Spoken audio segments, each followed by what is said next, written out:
Bonjour à tous les auditeurs auditrices de vipradioonline.fr, la radio numérique de l'association RVPB. Vous écoutez notre second podcast Radio Sport concernant le débrief de cette première semaine de course sur la 17e édition de la Transat Café l'Or Le Havre Normandie, direction Fort-de-France en Martinique. On prend le relais de tout ce qui s'est passé pendant les 10 premiers jours au village du Havre, au quai Paul Vatine. Et donc la course a été lancée dimanche 26 octobre. Nous avions fait un premier podcast. Voici donc ce qu'il s'est passé sur cette première semaine. Alors on regarde un peu dans le rétroviseur et on va regarder ça un peu jour par jour. On commence avec le lundi 27 octobre. Grande voile déchirée, problème électronique et électrique à bord du classe 40 Rêve de large. Le duo de marins a l'intention de se router sur Ouistreham pour réparer. Le classe 40 Wasab 3 a perdu son radeau de survie. Ils font route vers Cherbourg pour en récupérer un nouveau.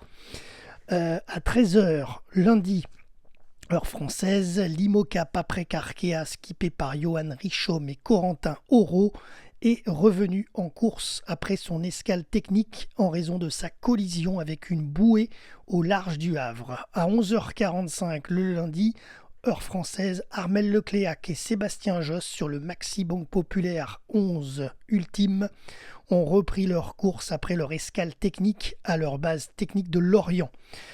Leur safran bâbord a pu être réparé pour repartir à l'assaut de l'Atlantique. Toujours le lundi, c'était la première journée de course, sauf pour les Ocean 50 qui étaient partis samedi 25 octobre. Escale technique prévue à Roscoff dans le Finistère pour l'IMOCA de Conrad Coleman et Mathieu Blanchard à bord de MZIG Europe. Ils ont des problèmes avec leur radar de pilote automatique. Justine Métro et Xavier Macaire sur leur IMOCA Team SNEF Teamwork ont signalé la casse de leur hook de J3 qui maintient la voile au mât en position haute.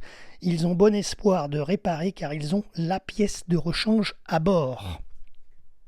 On passe à la journée de mercredi 29 octobre. Les premiers classes 40 sont arrivés à la Corogne en Espagne pour la première étape de leur parcours afin de se mettre à l'abri de la tempête qui approche. Corentin Douguet et Axel Tréhin à bord de SNSM Faites un don sont les premiers à franchir la ligne d'arrivée après 2 jours 18 heures et 15 minutes de navigation devant Guillaume Pirouel et Cédric Château sur CA Frigo Sogestran 2e que nous avions interviewé au Havre. Vous pouvez retrouver l'interview sur nos supports numériques RVPB. Achille Nebou, Gilda Mahé sur la 3e marche du podium avec Amaris. Escale technique à Casquet au Portugal pour l'IMOCA Les Petits Doudous d'Armel Tripon et Tanguy Le Glatin.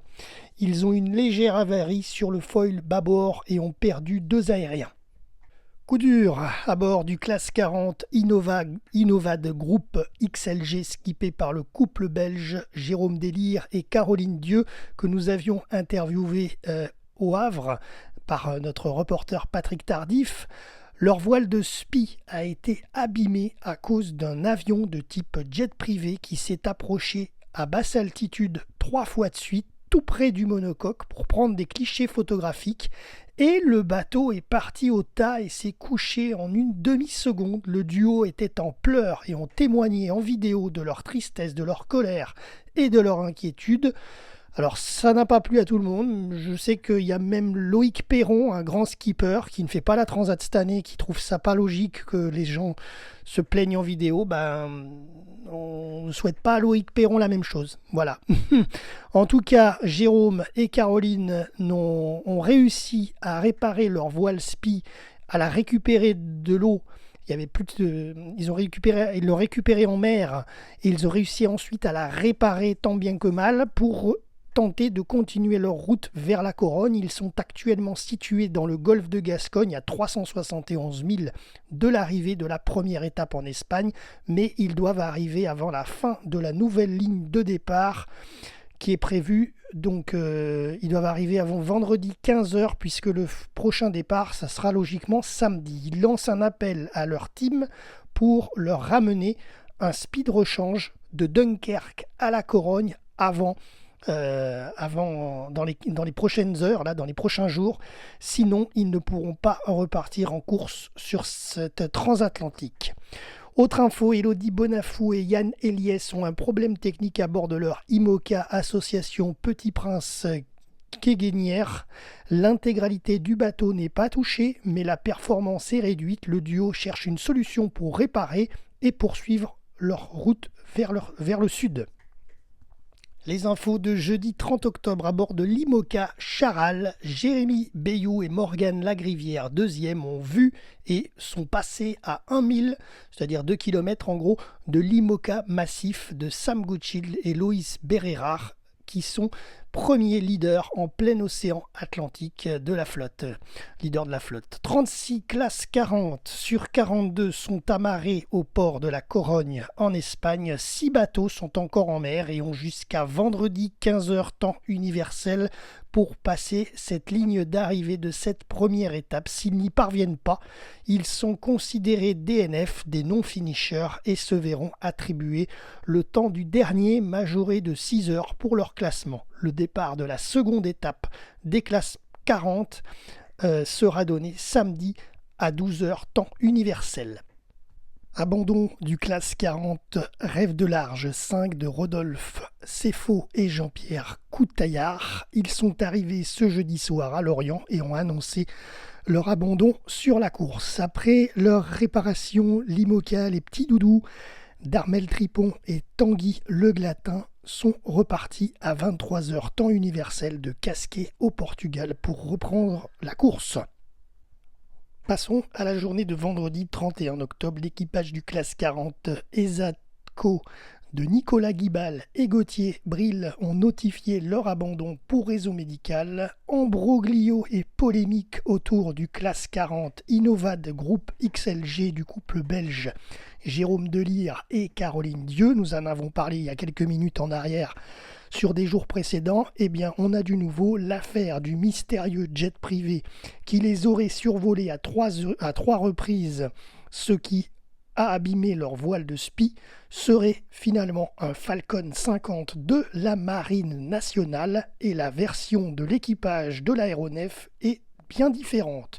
Nous n'en avons pas plus à ce jour, puisqu'on n'a pas la version de la Marine nationale, mais le monocoque est actuellement situé à 65 000 de la Corogne, qu'il devrait atteindre dans les prochaines heures. Le départ de la deuxième étape sera donné samedi aux alentours de 13h et sera en ligne ouverte jusqu'à mardi 4 novembre 12h TU, temps universel. De plus, par contre, le règlement de la Transat Café L'Or est formel. Il est strictement interdit de changer ses voiles. Donc Jérôme et Caroline ne pourront donc pas changer de voile SPI qui devait venir de Dunkerque éventuellement par leur team. Donc ça ne va pas être possible. Pour continuer la transatlantique, ils devront conserver leur monture abîmée. Et ça vient de tomber à un moment où je vous parle, vendredi 15h passé, ils ne sont pas arrivés encore à la Corogne, donc ils sont disqualifiés de la première étape et prendront 6 heures de pénalité après le dernier arrivé de cette première étape. Voilà, pour la seconde étape, ils prendront donc 6 heures de pénalité puisqu'ils sont disqualifiés de la première. Ça ne les empêchera pas de continuer la transat, bien entendu. Autre info, escale technique l'IMOCA pour l'IMOCA Association Petit Prince Quéguinier d'Elodie Bonafou et Yann Eliès. Depuis mercredi, le duo subit une avarie au niveau du puits de quille avec une voie d'eau. Malgré avoir effectué différentes réparations et colmatages en mer, ils ont préféré faire escale à Lanzarote, aux Canaries, pour mieux réparer leur monocoque. Le duo Ambrogio Beccaria et Thomas Ruyant sur l'IMOCA à la Grande Mapei ont dû effectuer ce vendredi une pénalité de 30 minutes car leur radeau de survie a été déplombé par accident. Le classe 40 Innovad Group XLG de Jérôme Delire et Caroline Dieu est finalement arrivé au port de la Corogne ce vendredi 31 octobre en fin de journée après 4 jours, 14h19 en 38e et dernière position. Passons à la journée de samedi 1er novembre. Le top départ de la deuxième étape entre la Corogne en Espagne et Fort-de-France en Martinique a été donné ce samedi à 13h heure locale, 12h temps universel pour la catégorie des classes 40. Ils avaient dû s'abriter en raison de la tempête météo de ces derniers jours. 37 équipages ont pris le départ donc ce samedi. Les 3 non partants Innovad, Groupe XLG, RDT Logistique, Focus Mazar, Océane Connect, The Sea Cleaners ont jusqu'à mardi 13h pour démarrer cette deuxième étape. Ils vont devoir laisser l'archipel des Açores à tribord avant de faire route vers les Antilles. Passons au dernier jour. Dimanche 2 novembre, jour de notre podcast, la catégorie ultime a reçu un avenant de la direction de course pour une modification de parcours, et non des moindres, afin de respecter les arrivées groupées à Fort-de-France en Martinique. Autour du 6-7 novembre, leur parcours se voit réduit. Actuellement dans le poteau noir, pour certains même englués, les ultimes ne franchiront finalement pas l'équateur ni une fois ni deux fois et ne contourneront pas non plus l'île de l'Ascension dans l'Atlantique Sud, qui est située au nord de Sainte-Hélène, comme c'était prévu. Ils devront par contre contourner l'archipel San Pedro et San Paolo en bordure de l'équateur, ils en sont tous d'ailleurs proches, comme prévu, et se dirigeront directement ensuite vers la Martinique. Leur ETA, estimation du temps d'arrivée, est désormais fixée autour du 6 novembre. Un parcours donc raccourci pour les géants des mers, sinon les Ocean 50 auraient pu arriver avant eux, puisque eux ont déjà contourné le Cap-Vert et filent vers les Antilles. Le classe 40 Rêve à perte de vue Kwanzaa de Joël Paris et Goulven Marie a fait demi-tour vers la Corogne suite à un blackout électrique. Allez, tout de suite on passe au point classement à 20h et juste avant donc on va écouter mon collègue animateur reporter Patrick Tardif qui a effectué de nombreux reportages et interviews pour RVPB que vous avez été nombreux à suivre sur notre antenne en amont du départ de la Transat L'Or. Patrick, en duplex du Havre, nous fait un point sur les positions en classe 40 des skippers qu'il avait interviewés. Parmi tous les skippers que nous avons rencontrés au cours des 10 jours passés au Havre pour la préparation du départ de la Transat Café L'Or, certains ont la chance de se retrouver en bonne place dans cette course au large à destination de la Martinique et d'autres ont subi des avaries ou des difficultés qui les ont obligés à abandonner ou à faire réparer leur bateau. Pour Sophie Faguet et Nicolas Jossillet sur classe 40, défi solidaire, tout va bien, ils sont actuellement 2e de la course. Pour Cédric Château et Guillaume Pirouel sur 6 frigos Sogestran classe 40, tout va plutôt bien, ils sont 3e. Nicolas Lemarchand et Mathieu de Rennes sont 33e sur WeCycling. Renaud Courbon et son frère sur RDT Logistique sont 39e, mais ils vont remonter, j'en suis sûr. Pour Caroline Dieu et Jérôme Delire sur leur classe 40 Innovat Group XLG, nous savons malheureusement la souffrance qu'ils ont ressentie avec la déchirure de leur SPI au passage d'un avion dans des conditions qui restent à déterminer.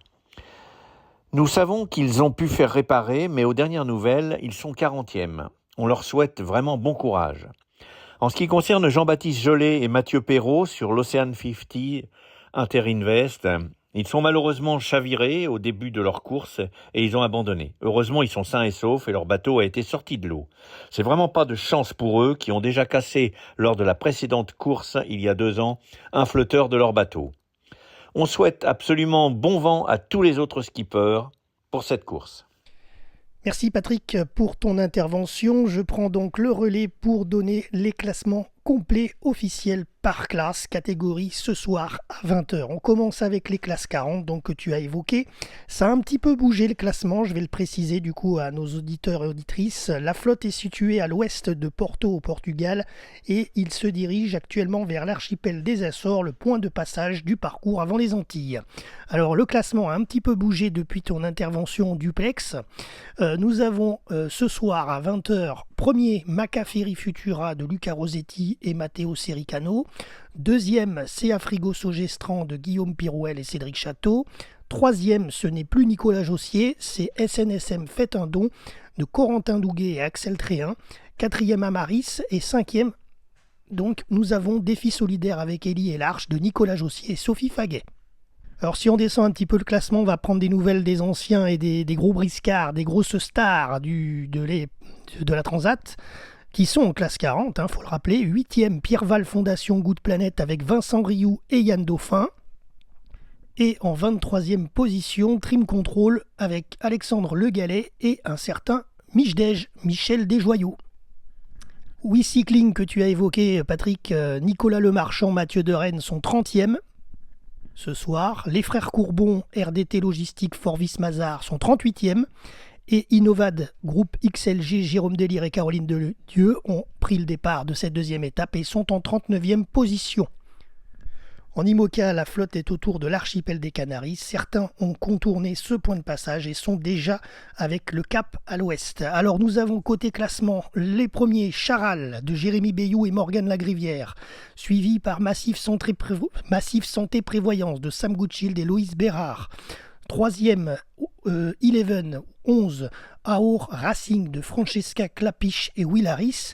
Quatrième, le Team Snef Teamwork de Justine Métro et Xavier Macaire. Cinquième, Alagrande Mapeille d'Ambrogio Beccaria et Thomas Ruyant. Sixième, Bureau Vallée avec Louis Burton et Clément Comagnac. Septième, Initiative Cœur de Sam Davis avec Violette d'Orange. Huitième, Cali, Arnaud Boissière, Benjamin Dutreux à bord de 4CAD L'Amicaline. Élodie Bonafou, Yann Eliès, 9e avec l'association Petit Prince Quai-Guinière. Et 5e, Romain Athanasio, Maxime Sorel à bord de Fortinet Best Western. En Ocean 50, la flotte a contourné le point de passage de leur parcours du Cap-Vert pour prendre la direction des Antilles. Et nous avons en leader Edenred 5 avec Emmanuel Leroc et Basile Bourgnon. Deuxième, Viabilis Océan avec Baptiste Hulin et Thomas Rouxel. Troisième, Solidaire en peloton avec Thibaut Vauchel-Camus et Damien Seguin. Quatrième, WeWise de Pierre Quiroga et Gaston Morvon. Cinquième, Le Rire Médecin Lamotte de Luc Berry et Antoine Joubert. Sixième, Upwind by Merconcept de Anne-Claire Lebert et Élodie Jane Métro. Septième, Mon Bonnet Rose. Et il ferme la marche, Laurent Bourg et Arnaud Vasseur. On termine avec les ultimes. La flotte contourne donc, comme prévu après cette suite de modifications de parcours, l'archipel San Pedro et San Paolo. C'est un archipel de rochers, c'est même pas des îles habitées. C'est déjà dans le rétroviseur pour le leader. Premier, SVR Lazartique de Tom Laperche et Franck Camas, suivi par Sodebo Ultime 3 de Thomas Coville et Benjamin Schwartz. Troisième, Actual Ultime 4 de Anthony Marchand et Julien Villion. Et quatrième, Maxi Banque Populaire 11 de Armel Lecléac et Sébastien Josse. Voilà, vous savez tout concernant cette première semaine de course sur la Transat L'Or Café. C'était Jérôme et Patrick Tardif pour vipradioonline.fr RVPB. À la semaine prochaine pour un prochain résumé.